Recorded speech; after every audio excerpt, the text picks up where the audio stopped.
आजचा विषय आहे यज्ञातून प्रकट झालेल्या द्रौपदीचे 5 पती कसे आणि ते 5 पती असून ती पतिव्रता कशी. हा प्रश्न बऱ्याच जणांच्या मनात येत असतो. त्यामुळे आज आपण या विषयावर थोडी चर्चा करूया, जेणेकरून आपल्या मनातले काही समज गैरसमज त्यातून आपले सुटका होईल. आणि निश्चितच आपल्याला जे शास्त्रामध्ये वर्णन केलेलं आहे ते आपल्याला निश्चितपणे कळून येईल आणि त्याचा आपल्याला आध्यात्मिक उन्नतीसाठी प्रगतीसाठी लाभ होईल. तर अशी कथा आहे की द्रौपदीचा प्रसंग पाहायच्या आधीच्या थोडस पूर्व गोष्टी आपण जाणून घेण्याचा प्रयत्न करूया. महाभारतामध्ये उल्लेख आहे, एक पृषत नावाचे राजा होते, पृषत राजा. आणि त्या राजाची आणि भारद्वाज मुनीची चांगली मैत्री होती. भारद्वाज मुनी त्यांची चांगली मैत्री होती. आणि त्यामुळे त्या राजा पृषतने काय केलं, आपला मुलगा द्रुपद याला त्या भारद्वाज ऋषींच्या आश्रमामध्ये शिकण्यासाठी पाठवलं. आणि मग त्या ठिकाणी धनुर्विद्येचं शिक्षण होतं, वैदिक शिक्षण होतं. आणि त्याच ठिकाणी भारद्वाज मुनीच्या आश्रमामध्ये भारद्वाज मुनीचा पुत्र द्रोण किंवा नंतर द्रोणाचार्य नाव झालं. तर द्रोणाचार्य पण त्या ठिकाणी असले होते आणि मग ते पण वडिलांकडे शिकत होतेच. आणि झालं असं की द्रुपद आणि द्रोणाचार्य लहानपणापासूनच ते त्या गुरुकुलमध्ये असल्यामुळं चांगली मैत्री झाली. आणि द्रुपद राजाला एवढं त्या द्रोणाचार्याविषयी एवढं आपुलकी, एवढं प्रेमाचा अनुभव येतला, मित्रत्वाचा, की त्याने सांगितलं, बघ म्हणे मी कधीतरी राजा नक्कीच बनणार आहे. मी जेव्हा राजा बनेन तर तू पण समान भागीदार होशील राज्याचा, असं सांगितलं त्याने. आणि सांगितल्यानंतर त्यांचं ते शिक्षण संपलं. शिक्षण संपल्यानंतर राजा जो पृषद राजा होता त्याच्याकडे पुन्हा मग त्यांचा जो पुत्र द्रुपद परत गेला.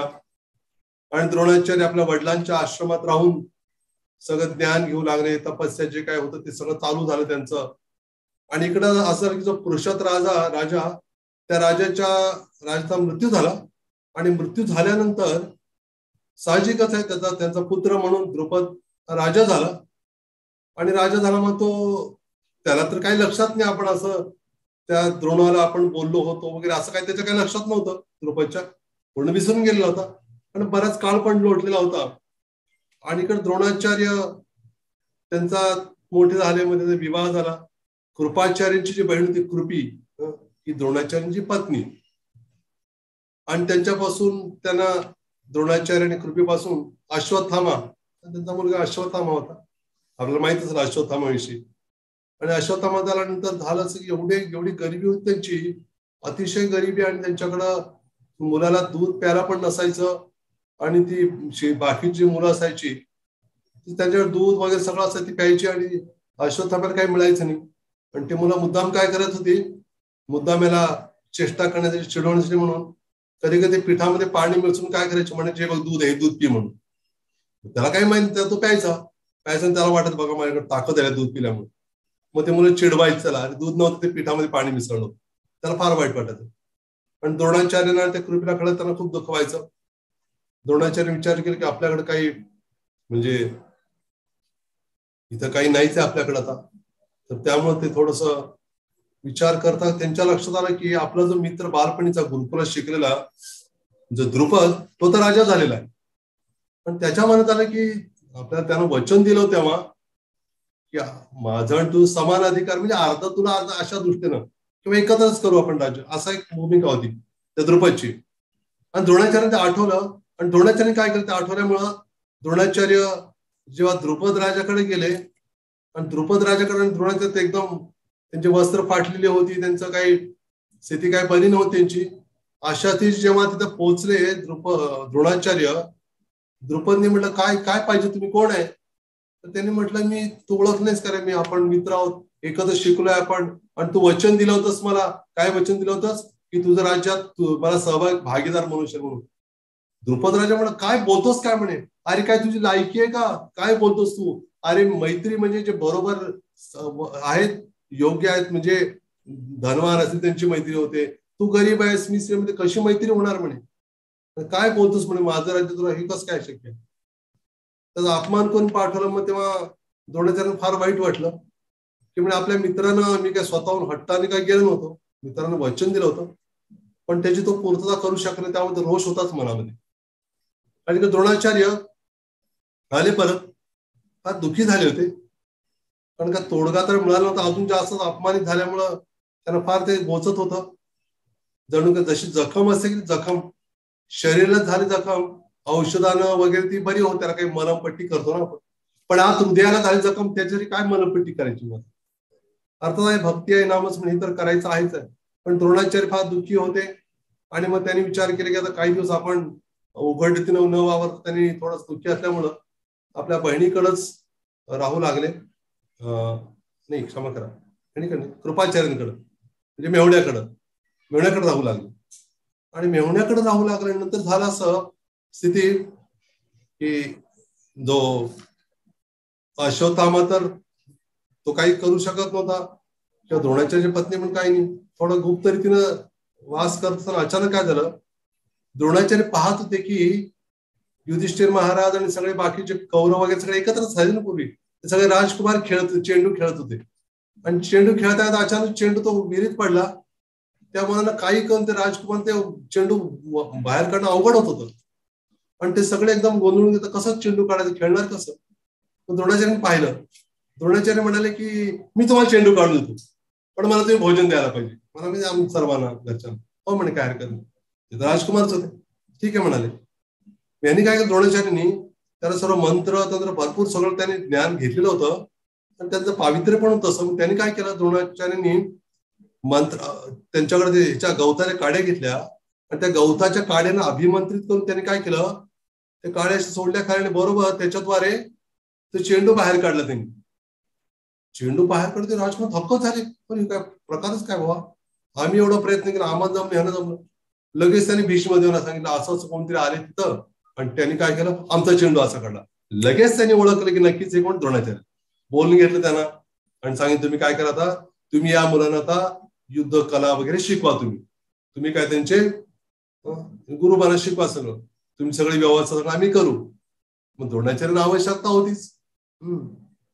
आणि ते ब्राह्मण असल्यामुळे शिक्षण स्वतः शिकणं दुसऱ्यांना शिकवणं ब्राह्मणाचं कार्य, ते करत म्हटलं ठीक कर, तुम्ही करू लागले. परंतु ते मनात तर अजून ते जखम भरली नव्हती अजून कुठली, द्रुपद राजाने केलेला अपमान.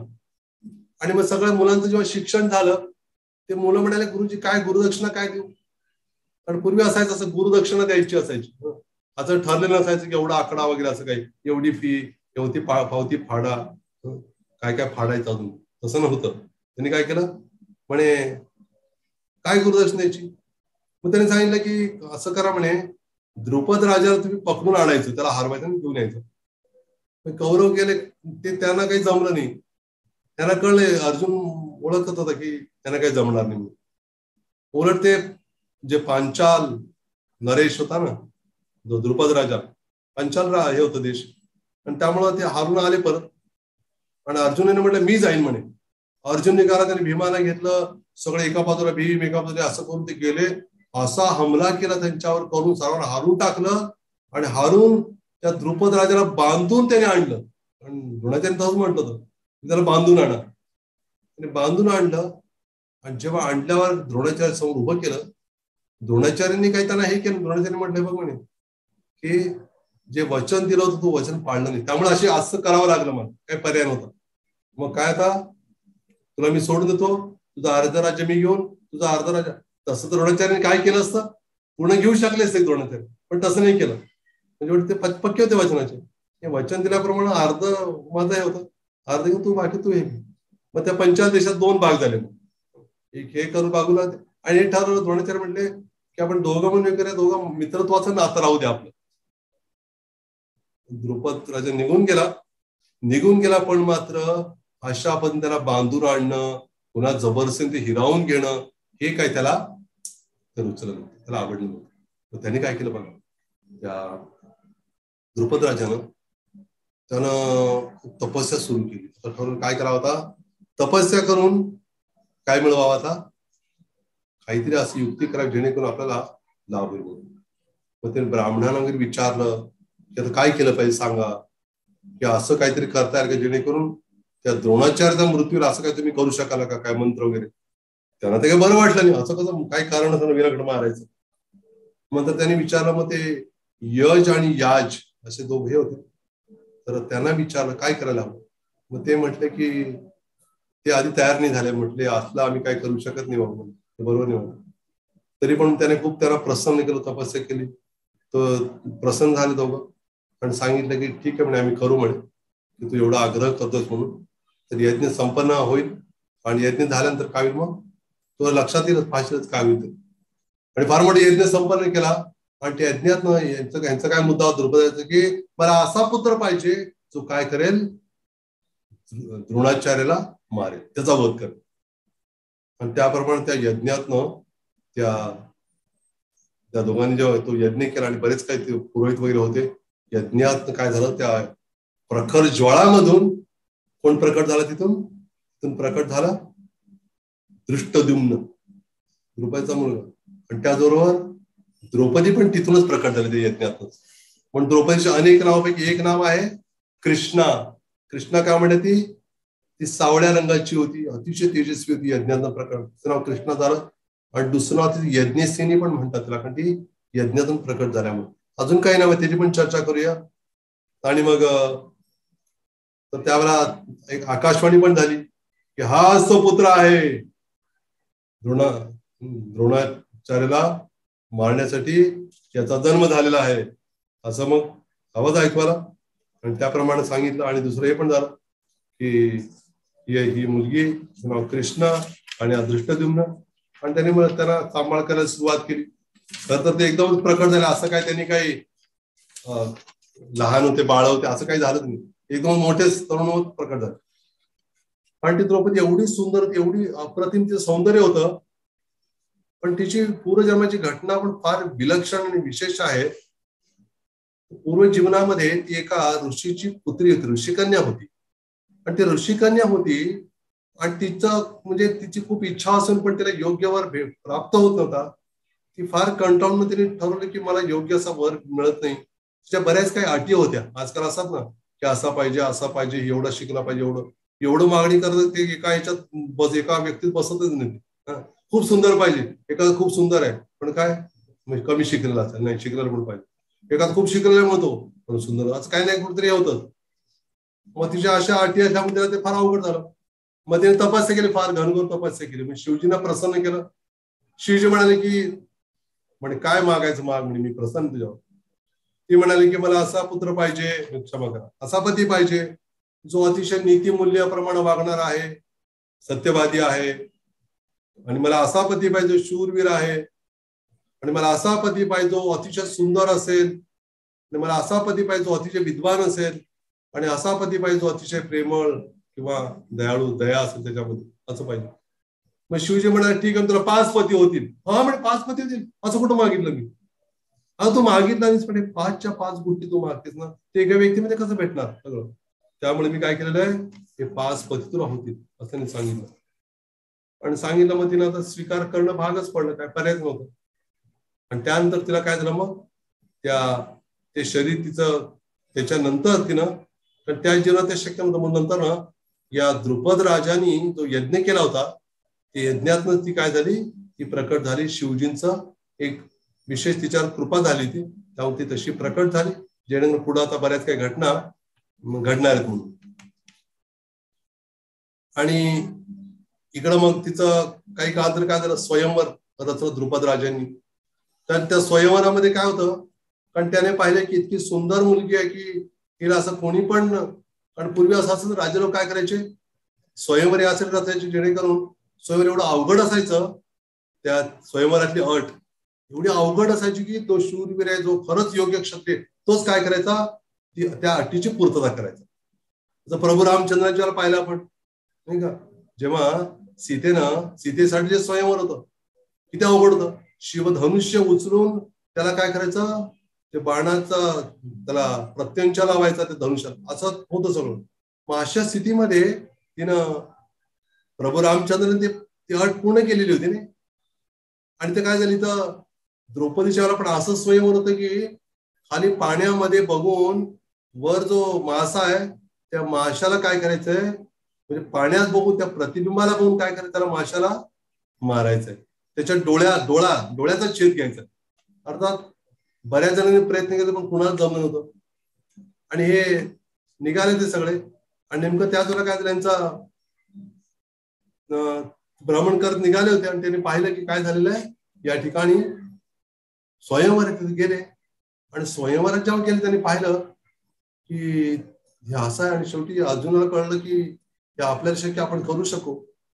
आणि त्या अर्जुनानं काय केलं, ते तो प्रयत्न केला, त्याला ते अवघड नव्हतं. कारण अर्जुन जेव्हा शिकत असताना काय करायचा, द्रोणाचार्य विचारायचे, बघ म्हणे, सर्वांना म्हणायचे, झाडावर एक पक्षी असायचा, ठेवलेला असायचा. आणि ते पक्षी असं काही ठिकाणी मध्ये पक्षी म्हणजे खेळणं असं असायचं, म्हणजे नकली पक्षी. विचारे सर्वांना, काय दिसतं बरं, काय जण मला झाड दिसतं. आणि अजून काय म्हणायचं, मला झाड दिसत नाही, काही नाही, काही नाही, फक्त पक्षाचा डोळा दिसतोय. त्या डोळ्यातच छेद करायचं ना, निशाण धरायचं. पण त्यामुळे त्यांनी अर्जुन बरोबर त्या डोळ्यावर तो हे करायचा आणि डोळ्यात खूप प्रसन्न होत त्याच्यावर. आणि असल्या गोष्टी त्याला काहीच अवघड नव्हत्या अर्जुनाला. आणि अर्जुनाने ते केलं, ते शक्य झालं. आणि मग द्रौपदीने ती वरमाला जी होती ती घातली अर्जुनाच्या गळ्यामध्ये. आणि त्याच वेळेला मग जेव्हा परत आले घरी, आल्यावर अशी हे होते की आईला सांगितलं की आम्ही आलो इथं आता, आणि आता काय करायचंय म्हणे, आता बघ म्हणे, आम्ही बघ तुझ्यासाठी काय आणलं आज. ते म्हणजे जे काय तुम्ही वाटून घ्या 5 जण, काय नवीन काय विचारता तुम्ही, आज नेहमी जर वाटून घ्या. युधिष्ठिर महाराजांना आश्चर्य वाटलं, कसं, पण आज एक खायची वस्तू आणली आम्ही, ते दुसऱ्या काही वस्तू, कपडे नाही किंवा 5 जण वाटून घ्या. मग त्याला प्रश्न पडला, कोणती मुलगा असं झालंय का. कोणते पण ठीक आहे, मग तुम्ही काय करा. कारण ती एका दृष्टीनं असं पण ते म्हणाल की ती एवढी सुंदर आहे की एकाची जर ती पत्नी जर करणार, तुम्ही राहणार 5 जण एकत्रच. त्यामुळे तुमच्या मनात तिच्याविषयी जर त्या काही वाईट विचार येण्यापेक्षा मी जे म्हटलं 5 जण पाठवून घ्या, ते खरंच तसंच केलं तर चांगलं. युधिष्ठिर महाराजांनी पण म्हटलं की आईच्या मुखात आल्या म्हणलं ते आपण खरं केलं पाहिजे. म्हणून 5 जण काय झाले, तिचे पती बनले. आणि ते 5 जण ते 5 विशेष गुण होते, त्याचं पण थोडक्यात मी सांगेन पुन्हा एकदा. आणि मग अशा रीतीनं ते झालं. पण हे द्रुपद राजाला कळलं की असं झालं म्हणून. असं त्यांच्या आईने आज सांगितलंय आणि हा तर अर्जुनच आहे. तर धक्का बसला. तो म्हणते असं कसं होऊ शकतं, माझ्या मुलीजवळ 5-5 जणांशी. मग त्याला ते काय बोलायचं कसं नाही, काय त्याला मोठा प्रश्न पडला. धर्मसंकट म्हणतो ना आपण. तर त्यानं विचार करून फार दुःखी झाला द्रुपद राजा. आणि त्यात व्यासमुनी त्या ठिकाणी पोहोचले. व्यासमुनी म्हटले, खरं तर ही जी द्रौपदी आहे तिची पूर्व कहाणी अशी आहे की तिने शिवजींना प्रसन्न करून घेतलं आणि त्यामुळे काय झालं, तिला 5 पती प्राप्त होत असंच वरदान दिलं होतं. तिने 5 वेळा म्हटलं, मला असा पती पाहिजे, असा पती पाहिजे. ठीक आहे, तुला 5 होतील पती, असं त्यांनी म्हटलं होतं. त्यामुळे त्यांचे शब्द खरं करण्यासाठी आता काय केलेलं आहे, भगवंताने अशी योजना केलेली आहे की त्याला 5 पती प्राप्त झालेत. कुंती महाराजांच्या मुखात असं वचन आलं की ज्याची पूर्तता करण्याचं काय होतं. एक युधिष्ठिर महाराज पांडवांमध्ये असा एक त्यांचा भाव होता की आपल्या आईच्या मुखात आलं माहितीये काय, त्यामुळे खरं केलंच पाहिजे, असा एक मूड होता. त्यामुळे त्यांनी काय केलं, लगेच स्वीकार केला त्याचा. आणि मग जेव्हा ह्यांना कळलं, द्रुपद राजाने त्यांनी काय केलं, व्यासमुनी माहितीये का, त्यांनी असं एक दृश्य दाखवलं. त्याच्यामध्ये त्याने एक विशेष दृष्टी प्रदान केली व्यासमुनींनी, कोणा, द्रुपद राजाला. आणि पाहिलं त्यांनी तर की जे 5च्या 5 हे जे पांडव होते त्याला पूर्णपणे असं विशिष्ट वेशभूषा, चमकणारा वेशभूषा, त्यांच्या चेहऱ्यावर येणार दिव्य सौंदर्य, तेज, मी अशा रूपाच्या पाहिलं. मग कळलं, द्रुपद राजा मला माहित नव्हतं एवढे महान आहेत म्हणे सगळे. ते म्हणाले, व्यासमुनी म्हणाले, काही साधारण लोक नाही आहेत. तर त्यामुळं तुम्ही चिंताच करू नका की तुमची जी पुत्री आहे द्रौपदी ही कुठं इतर ठिकाणी कुठं हे झाली असं समजू नका म्हणे. मग त्यांनी सांगितलं द्रुपद राजाला, ते व्यासमुनीने सांगितलं म्हणे, हे जे आहे म्हणे, या जे 5 जण आहेत हे पती, तर त्यांच्या ते 5 जण पती कोण कोण आहेत. एक तर युधिष्ठिर महाराज म्हणजे यमराजाचेच अंश आहेत. आणि दुसरे कोण आहेत, अर्जुन म्हणजे इंद्राचे अंश आहेत. आणि भीम म्हणजे वायुदेवाचे. आणि नकुल आणि सहदेव म्हणजे अश्विनी कुमारांचे. तर असे 5 जण, 5 याचे म्हणजे अश्विनी कुमार एकच आहेत. दोघं असलं तरी एक असलं तर कसं आहे, कशा आहेत मी सांगतो. त्यांचं दोघांचं एकत्रच घेतलं, 2 नावं वेगळी दिली जात नाही त्याला. अश्विनी कुमार म्हणजे दोघं असं समजलं होतं, दोघं जुळे होते. आता मग त्याच्यामध्ये असं झालं, तर त्यांनी सांगितलं, व्यासमुनी म्हणतात बघा, या ज्या 5 जणांचे जे उल्लेख केला, त्या 5 जणांच्या पत्नी आहेत, त्या म्हणजे कोण कोण, जी श्यामला देवी आहे ती जी यमराजाची कोण आहे, पत्नीच आहे. तिचा अंश पण हिच्यामध्ये आहे. आणि दुसरं सांगितलं की जे भारतीय आहे, वायुदेवची पत्नी, आणि शची म्हणजे इंद्राची पत्नी आहे, आणि उषा म्हणजे या दोन्ही अश्विनी कुमारांची एकच पत्नी आहे ती दोघांमध्ये. तर अशांचं काय समावेश द्रौपदीमध्ये आहे, त्यांच्या पत्नींचा. आणि ते 5 जे जण आहेत सगळेजण, ते पण काय या ठिकाणी त्यांच्या अंश रूपानं या ठिकाणी इथं आहेत उपस्थित. त्यामुळे काहीच वावगं नाहीये, कारण त्यांच्याच पत्नी, सगळ्या पत्नी जे त्यांच्या एकाच ठिकाणी एकाच रूपात आल्यामुळे काय झालेलं आहे, तसं काहीच वावगं त्यांच्या पत्नीच आहेत हे चिच्यामध्ये, असं म्हटलंय. सगळं कळल्यावर मग द्रौपदाला खूप आनंद झाला. तो म्हटलं मग माझी काहीच हरकत नाही, हे होऊ द्या म्हणजे. अर्थात त्याच्या आधी मग व्यासमुनीने सांगितलं तसं राजा प्राचीन वर्षाचे 10 मुलं होती प्रचेता, त्यांची एकच मारिशनाची एकच मुलीला त्याने दिलेलं होतं. का बरं? कारण त्याचे 10 जर प्रचेता होते, त्यांची वेगळी वेगळी नावं नव्हती, एकच नाव होतं कॉमन, प्रचेता. का बरं? पण ते एवढे एकत्र, एवढ्या गोडी गुलाबीनं, प्रेमानं, मैत्रीण राहायचे, भक्तीनं राहायचे, भक्तीपूर्वक, की त्यांना सांगण्यात आलं की तुम्ही एवढं प्रेमाने एकत्र राहताय, आणि ही जी मुलगी अशी आहे म्हणे, ही पण तशीच राहील तुमच्या बरोबर, तुमच्या सर्वांना 10च्या 10 जणांना योग्य ती प्रसन्न करू शकेल म्हणजे, असं त्याचं सामर्थ्य. तसं द्रुपद राजाला व्यासमुनी म्हणाले की तुमची पुत्री काही साधारण नाही, एक तर ती अग्नीतून प्रकट झालेली आहे, आधीच ती दिव्य आणि शुद्ध आहे, आणि तिच्यामध्ये हे 5 जे विशेष देवता आहेत त्यांच्या पत्नींच्या अंश हिच्यामध्ये आहेत, आणि जे 5 जे पती आहेत तिचे आता, ते कोण आहेत? त्या 5 देवतांचे अंश रूपाने, पुत्र रूपाने त्यात प्रकट झाले. त्यामुळे हे पती पत्नी होण्याला काही वावगं नाही, असं ज्या व्यासमुनीने खुलासा केला. त्यानंतर त्यांनी काय केलं, तर द्रुपद राजाने त्याला फार बरं वाटलं, आनंद झाला की माझी जी पुत्री आहे, भले 5 पती आहेत तिचे, पण लोक गैरसमजा तिला नावं ठेवतील कदाचित, की म्हणजे कसली पतिव्रता, तिला 5 पती आहेत असं म्हणतील कदाचित. पण मला खात्री पडलेली, एक वडिलांना खात्री पडली नाही का, कन्यादान करतात ना वडील, त्या वडिलांना विश्वास आहे की योग्य ठिकाणी मुलगी भले 5 पती असली तरी सुद्धा ती पतिव्रता म्हणून ती राहू शकेल, हा त्यांना विश्वास आहे. आणि मग नंतर ना त्या द्रौपदीची नावं पण आहेत वेगळी वेगळी. ती नावं अशी एक तर आहे, द्रौपदी म्हणजे माहिती आहे, द्रुपदाची पुत्री म्हणून. म्हणजे पांचाली म्हणजे पांचाल नरेश. द्रुपद राजा कुठल्या देशाचे राजे होते? पंचाल. तर पंचाल देशाच्या राजाची मुलगी म्हणून पांचाली. तिचं नाव प्रशती होतं, पण तिच्या आजोबांचं नाव पृषत होतं, त्यामुळं ती नाथ म्हणून तिचं नाव प्रशती असं पण होतं. यज्ञसेनी म्हणून नाव होतं, कारण ती यज्ञांना प्रकट झाली होती. आणि तिचं एक नाव सैरंध्री. तर सैरंध्री जेव्हा शेवटी जे अज्ञातवासाचा प्रसंग होता ना, अज्ञातवास माहिती ना, त्या अज्ञातवासामध्ये जेव्हा त्यांना, अज्ञातवास म्हणजे रूप, म्हणजे त्यांना कोणी ओळखायचं नाही, 12 वर्ष मात्र ठीक आहे, ओळखू शकलं चाललं असतं, पण जो अज्ञातवासाचा जो एक शेवटचा वर्ष, त्याला कोणी पण त्याला ओळखायचं असं ते होतं. पण त्यानं काय केलं माहितीये का आपल्याला, त्यांनी 1 वर्ष काळात कुठं राहिले माहितीये का आपल्याला? असं म्हणतात बरेच जण की साताऱ्याजवळ वाई माहितीये का? वाई आहे की वाई म्हणजे विराटनगरी होती म्हणे आधी, विराटनगरी. त्या ठिकाणी हे राहत होते. विराट राजा त्या ठिकाणी राज्य होतं. हे तिथे वेश पाठवून पोहोचले, सगळेजण वेगळ्या वेशामध्ये. आणि तिथं हे काय, ही कोण आपलं द्रौपदी त्या ठिकाणी सैरंध्री म्हणून राहिली. सैरंध्री म्हणजे सेविका, सेवा करणारी. ती विराटराजांच्या घरी, विराटराजांची पत्नी म्हणा किंवा त्यांच्या घरी ही सेवा करणारी दासी बनून गेली द्रौपदी. एवढी मोठी राणी आहे, राजकन्या, पण एक दासी बनून गेली त्या ठिकाणी.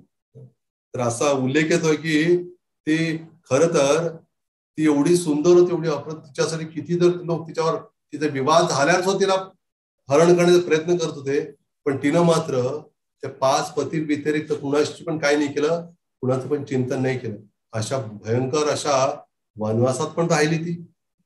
त्याचवरती काय केलं तिनं, अशा ती विराट राजाच्या दरबारात पण तिथं पण राहावं लागलं एक सेविका बनून. विचार करा, ही काही साधी गोष्ट नाही. तर असं पण तिनं केलं, आणि त्यामध्ये तिचं नाव झालं सैरंध्री. त्याच्याशी पण सांगेन पुढं नित्य यौवनी. नित्य यौवनी म्हणजे नेहमी ती सुंदर आणि तरुण दिसत होती. आणि तिचं नाव मालिनी होतं, मालिनी. ती नेहमी फुलांच्या माळा बनवायची. आणि तिला कृष्णा पण म्हटलं, कारण तिचा सावळा रंग होता, आणि तिची त्वचा फार अतिशय शुद्ध चमकणारी होती आणि विशेष करून तिच्यामध्ये त्या यज्ञातनं प्रकट झाल्यामुळं तिचं तेज खूप विशेष होतं. तर असे तिची वेगळी वेगळी नावं आहेत. तर अशा नावाने ती ओळखली जाते. महाभारतामध्ये तिचे असे उल्लेख आहे वेगळ्या प्रसंगानुसार. तर असा मुद्दा येतो की जसं आताच मी सांगितलं की ते वेगळ्या ठिकाणी गेली तरी सुद्धा तिनं असं कधीच नाही झालं की तिनं आपल्या पतीच्या व्यतीत कुणाचं चिंतन केलं, असं कधी नाही झालं. आता सीतेच्या बाबतीत होतं की प्रभू रामचंद्र तिचे पती होते, त्यामुळे एकच पती असल्यामुळे ते सोयीचं म्हणू शकतो आपण. पण द्रौपदीचे 5 पती आहेत. त्या 5 पतीशी एकनिष्ठ राहणं असं नाही तिने पतिव्रता आपलं नाव व्हावं, त्या पतिव्रताच्या लिस्टमध्ये नाव यावं म्हणून तिने प्रयत्न, असं काहीच नाही. ती स्वभावतच काय फार उच्च स्तरावरची होती. आणि तिला जयद्रथानं पण काय केलं, तिच्यावरती म्हणजे अत्याचार करण्याचा प्रयत्न केला. आणि त्याला सांगितलं की म्हणजे काय म्हणजे पांडवाच्या बरोबर पांडवाचा त्याग कर, म्हणे माझीच तू विवाह कर, असं म्हटलं. तरी पण ती म्हणाली की बघा म्हणे की तुम्ही जास्त हे करताय मेषाचं, तर हे जे काय वाईट कृत्य करताय त्याच्यामुळे काय होईल, निश्चितच तुम्हाला फार मोठा पश्चाताप होईल, सांगितलं तिने त्या जयद्रथाला पण. पण त्याचबरोबर कीचक, त्या विराट नगरीमध्ये जो कीचक म्हणजे विराट रायचा मेहुणा कीचक, तर तो कीचक काय करायचा, त्या सैरंद्रीविषयी फार तिच्याशी फार आकृष्ट असायचा. आणि त्याला आणि वाटायचे काय करावं आपण नेहमी, की आपण तिच्यावर संग करावा, तिचं कसं तरी काहीतरी करून तिला एकटीला आपण गाठावा असा प्रयत्न असायचा. पण ती मात्र नेहमी काय करायची, ती नेहमी सेवेत असायची, राणीच्या सेवेत किंवा त्या ह्याच्यामध्ये. आणि एकदा काय करताना तरी पण तो प्रयत्न करायचा काय नाही काय करून तिला स्पर्श करण्याचा प्रयत्न म्हणा, तिला म्हणजे तिच्यावर अन्याय किंवा अत्याचार करा असं काही तो प्रयत्न करायचा. ती कीचकला म्हणाले बघ म्हणे, तू जर असं माझ्याशी वागवला तर काय होईल की जे माझे 5 पती आहेत ते कसे ते अति शक्तिशाली गंधर्व आहेत, आणि जे कोणी ते नेहमी माझ्यावर काय करतात म्हणे, त्यांचं लक्ष आहे, नजर ठेवून असतात ते. तर कोणी जर काही माझ्याशी वाईट वागलं तर काय करते ते मारण्यासाठी काय हैगाई करणार नाही, म्हणून ते काय करतील, मारून टाकतील. असं असलं तरी पण त्याने काय केलं, तो तसं आपलं वाईट ते चालू ठेवलं. मुद्दाम भीमला कळलं, ते भीमाला आवडलं नाही. भीम म्हणाला ठीक आहे म्हणजे असं कर, त्यानं जिथं बोलेल तू काय कर तिथ जा. एक असं जुनं मंदिर होतं, त्या ठिकाणी गेलं तर तिने काय केलं, मुद्दाम भीमच गेला तिथं. आणि भीमाने काय केलं, आपल्या अंगावर ते तिची जी साडी ती अंगावर पांघरून बसलं तिथं. आणि बसल्यावर हा आला लगेच तिथं, कीचक आला. ती म्हणाली की त्या ठिकाणी मी येईन, अमुक वाजता ये, मी भेटेन. तर भीमच होत तिथं. आणि यांनी काय केलं, बरं वाटलं आहे म्हणून स्पर्श करायला गेलं, लगेच काय केलं भीमानं, त्याला त्याचा वध केला कीचकचा. तर असं तर ती पूर्ण एकनिष्ठ राहिली त्या वनवासाच्या काळामध्ये पण. आणि विशेष करून जेव्हा जो कर्ण होता, कर्णाने काय केलं, त्या ह्याच्या बरोबर पूर्ण जेव्हा त्या ह्याच्यात हारले, त्या द्यूत क्रीडेमध्ये वगैरे हारले, बरंच काय त्यांचं हे झालं, सगळं धन गेलं. आणि मग कर्णाने सांगितलं की काय करायला पाहिजे, की कर्ण म्हणाला खरं तर वस्त्रांच्या विषयी बोलायचं, खरं तर काय करायला पाहिजे म्हणे, द्रौपदीनं दुर्योधनला आपला पती म्हणून स्वीकार करायला हरकत नाही, काय यांचं काय तर उपयोग नाहीये. आता ह्यानी हिला पण दावे हे होईल, सगळं संपलं यांचं, तर स्वीकार करावं. तर त्यावेळेला ती एवढं क्रोध आला तिला, क्रोधानं त्या क्रोधाच्या भरामध्ये तो जो तिच्या हृदयात तिची काही जखम झाली ती असं बोलल्यामुळे. नंतर कर्णे पण म्हटलं की तर काही वेश आहे, तिला आणा म्हणे, हे काय उघडी कर, काहीच तिला वाटणार नाही, 5 पुरुषावरती राहते असं म्हटलं. आणि तरी असं सगळं झालं तरी पण तिनं त्या पांडवांचा त्याग कधीच केला नाही, त्यांच्यासोबत एकनिष्ठच राहिले. वनवासात पण गेली, अज्ञातवासात पण गेली. आणि भगवंतानं तिला वस्त्र पुरवली द्रौपदीला. नुसतं काय हे झालं होतं, भगवंत दाखवून पण देतात एकाल्या त्याने गोष्टी. जेव्हा भगवंत काय करत होते, काहीतरी असं ते हे करताना त्यांचं बोट कापलं आणि लगेच काय केलं, ते मुद्दा भगवंताने लिहिला की नाही मुद्दाम, द्रौपदीने आपली जी भरदरी साडी ती फाडून लगेच काय केलं, ती भगवंताच्या हाताला बांधली. भगवंतानं म्हटलं ठीक आहे म्हणे, जे कापड दिलेच ना छोटस, त्याचं मी काय करेन, ते ऋण मी कधी विसरू शकणार नाही. आणि योग्य वेळ आली तशी, तिचं वस्त्र नव्हतं, तिनं इतकं जिभाच्या आकांताने तिनं धावा केला भगवंताचा. असं म्हटलेलं एका ठिकाणी की जेव्हा द्वारकेमध्ये होते भगवंत, तेव्हा आणि ती हाक मारते, द्वारकानाथ आहे कृष्ण, आपण धावून या. आणि तेव्हा रुक्मिणी म्हणाली कृष्णाला, तुम्ही काय करता? द्रौपदी तुमच्या नावाचा धावा करू लागलेली, तुम्हाला पुकारू लागलेली, तुम्ही का जात नाही तिला सोडवायला, तिचं रक्षण करायला? कृष्ण म्हटले, कसं जाऊ मी, कसं जाऊ? गरुड आहे ना आपला. गरुड कसं? गरुड काय एवढं वेगवान नाही. रुक्मिणीला म्हणाले, काय बोलताय, गरुड वेगवान नाही? अहो मनाच्या वेगानं धावणारा तुम्ही म्हणता वेगवान आहे, असं कसं काय? तर कृष्ण काही बोलले नाही. लगेच कृष्ण अदृश्य झाले. थोड्या वेळ पुन्हा आले. रुक्मिणी म्हणे, कुठे गेलात तुम्ही? मी गेलो तर म्हणजे द्रौपदीला तिला वाचवायला गेलो, पण तुम्ही म्हटलं मग गरुड तर हे नाही म्हणून वेगवान. नाही म्हणे, खर तर काय झालं, मी बघत होतो म्हणे. काय पाहत होतो मी? द्रौपदी जेव्हा आधी मला पुकारत होती मला, पण आधीची तिची जी पुकार होती ती पुकार कशी होती? आधीची पुकार काही विशेष नव्हती म्हणायची. कारण त्या आधीच्या पुकारामध्ये काय होतं, तेवढं काय फार विशेष नव्हतं.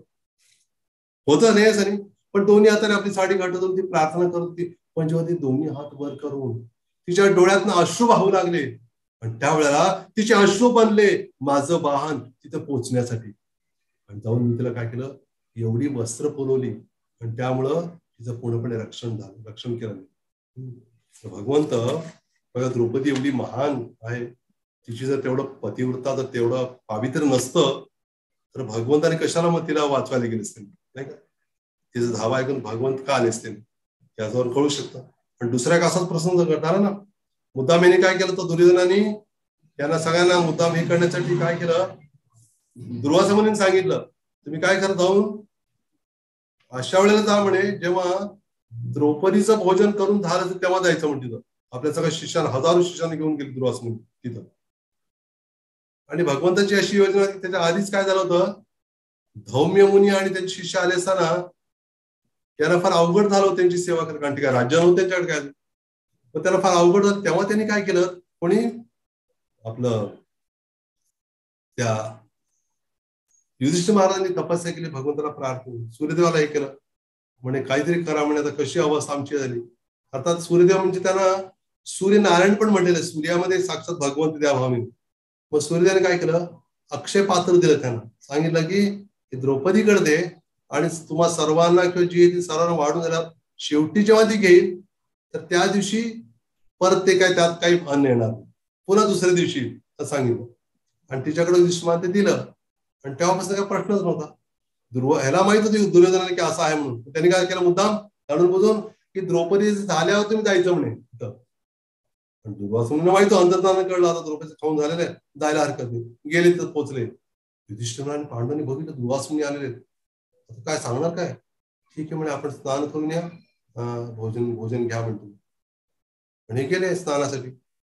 आणि मग युधिष्ठिर महाराजांनी सांगितलं, द्रौपदीला म्हटलं, द्रौपदी काय म्हणे, कशी चिंता करता म्हणे, असं झालेलं आहे, तुझं पण भोजनाला आता अक्षय पात्र तर काहीच येणार नाही आता.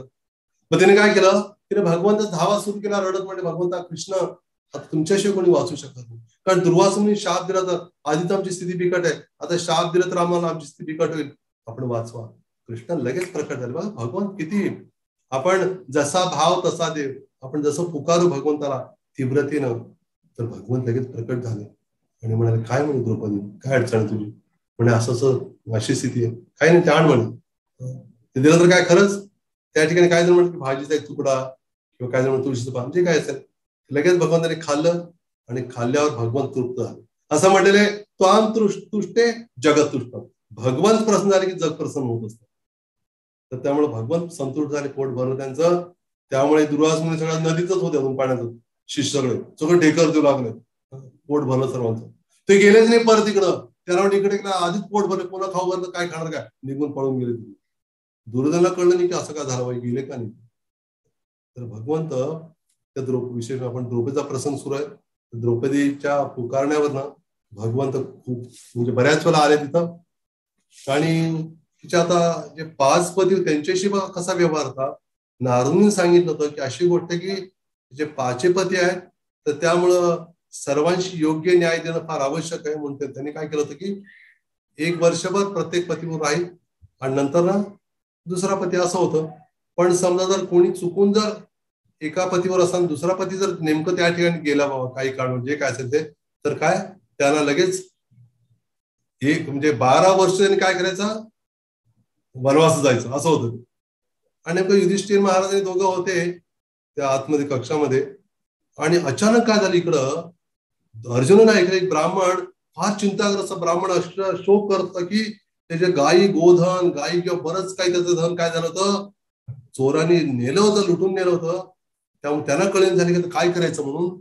तर फार दुःखात असल्यामुळे आणि अर्जुनाला कळलं. अर्जुन म्हटलं हे विप्रवर ब्राह्मण चिंता करू नका, मी रक्षण करेन तुमचं. म्हणून लगेच त्यांचं सगळं जे काही अस्त्रशस्त्र होती, तर असं होतं की जिथं द्रौपदी आणि युधिष्ठिर महाराज होते, काही जण म्हणत की तिथं सगळं होतं किंवा काही जण म्हणत की त्या खोलीतनं त्यांना पुढे जावं लागत असं होतं.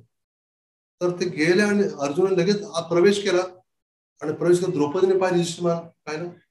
पण लगेच काय गेले, लगेच असं काही बघितलं नाही जास्त, असं लगेच आले, बाहेर पळत आले. आणि त्या ब्राह्मणाला त्यात सगळं ते मिळवून दिलं, त्याला सगळं प्राप्त झालं. आणि प्राप्त झालं इकडे काय झालं पुन्हा, मग ते सगळं करून परत युधिष्ठिर महाराजांकडे आले. अर्जुन क्षमा मागितली, प्रणाम केला, भ्राताशी क्षमा करा म्हणे.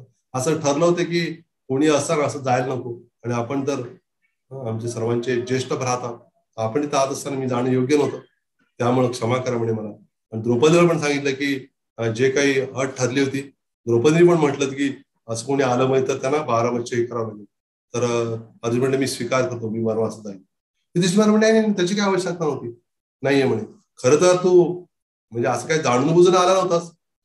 तुझा चांगला उद्देश होता की त्या ब्राह्मणाचं रक्षण करणं क्षत्रियाचं कर्तव्य.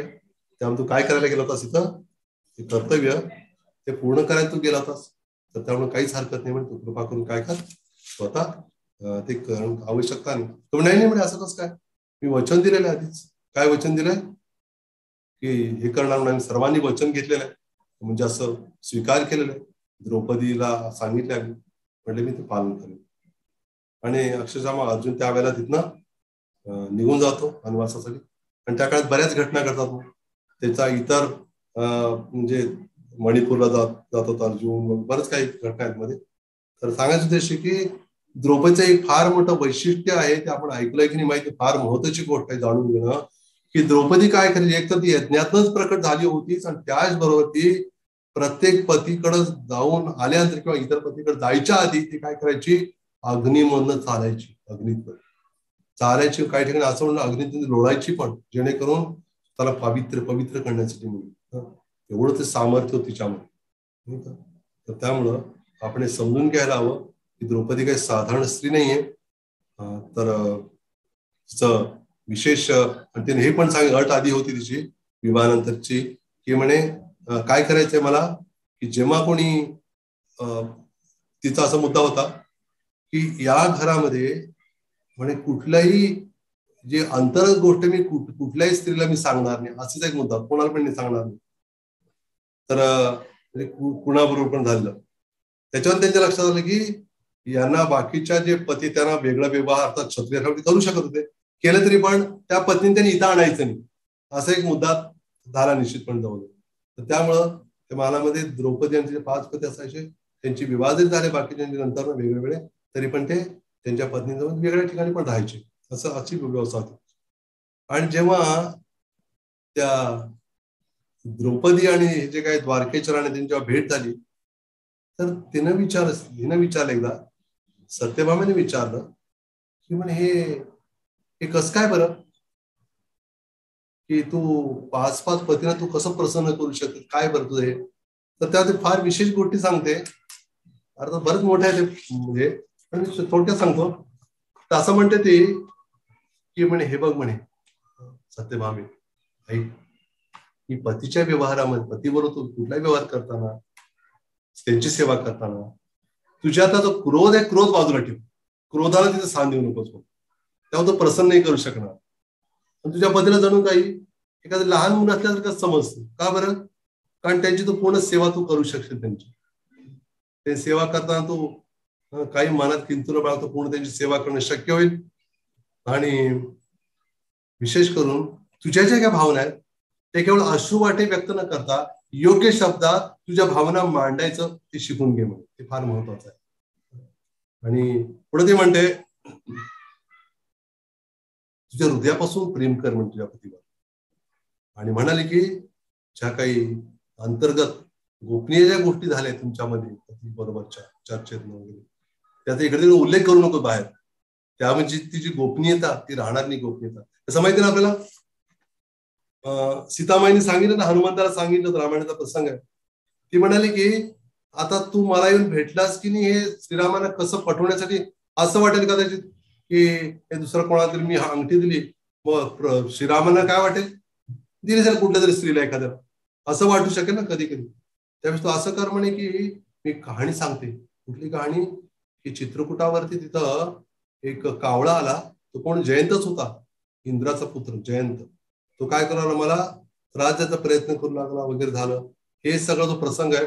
नंतर काय झालं मग प्रभू रामचंद्र फार क्रोधित झाले. ते रक्त वाहू लागलं ते चोचीनं मारल्यामुळे. म्हटलं ठीक आहे म्हणजे काय हिनं म्हटलं क्षमा करायचं इथे होतं पण त्यांनी म्हटलं मी हे करेन होतं मारेन त्याला. मी म्हटलं आणि तो कावळ्याच्या रूपातला तो आला शरण घेतली रामाची म्हणजे क्षमा करा. आता ठीक आहे म्हणजे आता मी क्रोध केलेला तर त्याचं काहीतरी झालं पाहिजे. मग काय करते त्यांनी कावळाचा एक कावळा एका कावळ्याचं काय केलं एक डोळा फोडून टाकला. आणि तेव्हापासून कावळ्याला माहिती आहे तुम्हाला कावळ्याला 2 डोळे एकच डोळा असतो. अर्थात कावळ्याला एक डोळा असतो म्हणजे एवढा तीक्ष्ण असतो. एकच डोळा आहे पण तो दोन्हीकडे फिरवत असतो असं. म्हणून काक दृष्टी म्हणतात ऐकलं ना कावळ्याची दृष्टी फार तीक्ष्ण असते म्हणतात ना. तर हा प्रसंग सांगितला म्हणे की हा प्रसंग मला आणि श्रीरामान दोघांनाच माहित होता. आता तुला माहित तू जर सांगितलं ना त्यांना कळेल की तू खरंच मला भेटलास. आता गोपनीय याचा अर्थ नाही गोपनीय गोष्ट सांगायची का सांगितली पण का सांगितली ती ओळख पटावी म्हणून. इथं सांगते द्रौपदी सत्यभामाने की आता इतरही सांगा राहण्या होत्या की म्हणे हे गोपनीय गोष्टी आपसात ठेव जेणेकरून काय होणार नाही त्याचा काही वेगळा अर्थ नाही होणार. इतर ठिकाणी चर्चा करणं योग्य नाही असं सांगितलं. तर त्यामुळं आणि दुसरा फार महत्वाचा प्रसंग आहे त्या द्रौपदीच्या 5 मुलांची जेव्हा हत्या केली अश्वत्थाम्यानं हत्या केल्यानंतर त्याला जेव्हा त्याला धरून आणलं त्याला मुसक्या बांधून त्याला बांधून आणलं जेव्हा युधिष्ठिर महाराज द्रौपदीच्या पुढे द्रौपदी एवढी रडत होती. तिच्या 5 मुलांची ती झोपेत असताना 5 मुलं झोपेत लहान लहान मुलं ती शिबिरामध्ये ती झोपली असताना अश्वत्थामा निर्दय रात्रीच्या ते पण त्यांची हत्या केली होती. हत्या करून ते मुंडकी नेली होती कुठं दुर्योधना पुढे म्हणजे 5 पांडवांचा वध केला म्हणे. आणि त्यानुसार हात धरलं त्याला चिरडलं मूर्ख आहेस म्हणे तू. दुर्योधनाला पण ते आवडलं नव्हतं. काय आवडलं नव्हतं की दुर्योधन एवढा क्रूर होता. पांडवांना मारण्याची इच्छा होती म्हणते त्या लहान मुलाला मारणं त्याला काय ते बरं खरं क्षत्रिय होता ना काहीतरी लुटूपुट असेल काय बरं पोरांना मारणं बरं असं म्हटलं असं नाही म्हटलं. तर त्यामुळे त्यांनी काय केलं त्या दुर्योधनाला पण ते आवडलं नाही. आणि इकडे काय त्याला बांधून जे मांडलं अर्जुनानं द्रौपदी म्हणाले सोडा म्हण त्याला. का एक कारण महत्वाचं सांगितलं त्यांना क्षमा करा म्हणे. मी क्षमा केली म्हणे. का बरं कारण ज्या पद्धतीनं मी माझ्या मुलांच्या वियोगामध्ये माझ्या मुलांच्या मृत्यूमुळे मी दुःखी झालेली आहे तसं तुम्ही जर अश्वत्थाम्याला जर मारलं तर काय होईल अश्वत्थाम्याची आई जी कृपी आहे तिला पण तसंच दुःख होईल म्हणून. आणि ते मलाच कळू शकतं म्हणून तिचं काय तिला काय दुःख होईल ते. त्यामुळे मला झालेले मी अनुभव घेतेच आहे परत तिला पण अनुभव असं तुम्हाला वाटतंय का किती हृदय उदार बघा. आपण विचार करू शकतो का आपण काय म्हणतो कोणाचं काय त्याने माझं केलं ना त्याचं पण तसंच करा. काट्याला काटा काढायचा असतो त्याला पण मारा म्हणतो मग त्याला कळेल माझी काय अवस्था नाही. द्रौपदी म्हणत तशी नाही माझी जशी अवस्था तशी तिची होऊ नये म्हणून काय करा तुम्ही तिला मारू नका. त्यात अश्वत्थाम्याला मारू नका क्षमा करा म्हणतात.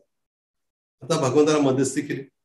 भगवान म्हटलं आता तू वचन घेतलेलं अर्जुना मारायचं त्याला आता वचन मोडलं ते पण चर्चा होणार. क्षत्रियाने वचन मोडलं म्हणून त्याचं काय करतात थोडं क्षत्रियाचा अपमान केला तर ते मेल्यासारखंच त्याला मृत्यूसारखंच. त्याचे केसवर कापले अर्धे कापले तर मणी काढून घेतला रक्त वाहू लागलं. तो चिरंजीवी आहे ऐकलं ना आपण अश्वत्थामा चिरंजीवी आहे. त्याच्याशी पण आपण कधी चर्चा करू अश्वत्थामा का चिरंजीवी आहे त्याचं काय कार्य झालं वगैरे वगैरे. तर अशा रीतीनं आपण चर्चा केली की कशाबद्दल द्रौपदी यज्ञांना प्रकट झाली. आपण पाहिलं की शिवजींनी तिला वरदान दिल्यामुळं तिला 5 पती प्राप्त झाले आणि 5 पती प्राप्त झाले तर ती पतिव्रता काय बरं कारण तिचे एकच आंतरिक दृष्टीने पाहायला गेलं तर ती जे 5 पती आहेत ज्यांच्या अंश रूपाने ते प्रकट झालेले आहेत तर ते सगळे त्यांच्या ज्या पत्नी आहेत त्यांच्या अंश सगळ्यांच्या अंश रूपामध्ये द्रौपदीमध्ये. त्यामुळे काय ते खरे पती पत्नीच आहेत एका दृष्टीने त्यात काही वावगच नाही म्हणून ती पतिव्रता नेहमी. दुसरा आपण चर्चा केली की ती प्रत्येक पतीच्या सोबत राहिल्यानंतर ती अग्नीतनं जायची अग्नीमध्ये प्रवेश करायची जेणेकरून जणू काय अग्नी परीक्षा आणि अग्नीतून जाऊन ती स्वतः शुद्ध होऊन म्हणजे आणि शिवजीने वरदान पण दिलं होतं तिला की तू नेहमीच काय करशील, तू मी असं वरदान देतो, भले जरी 5 पती असले तरी तू नेहमी एखाद्या कुमारिकेसारखंच पवित्र राहशील, शीलवान, चरित्रवान, पावित्र्य तुझ्यात राहील. तर आपण बघतोय असं बऱ्याच प्रसंग तिच्या जीवनात आले, तरी पण तिने काय केलं नाही, कुठल्या दुसऱ्या परपुरुषात चिंतन केलं नाही. तिला अशी बऱ्याच वेळा संधी होती खरं तर, नाही का, की ह्याच्या वेळेला युद्धाच्या वेळेला म्हणा, वस्त्रण झाल्यानंतर वनवासामध्ये किंवा त्या अज्ञातवासामध्ये तर अशा बऱ्याच वेळा संधी प्राप्त झाल्या होत्या की कुठल्या पुरुषाबरोबर जाऊ शकत होती वगैरे. असताना कधीच केलं नाही. अतिशय प्रतिकूल अवस्था असताना सुद्धा तिने त्या 5 पांडवांप्रती तिची जी एकनिष्ठता आहे ती फार विशेष आहे. हरे कृष्ण.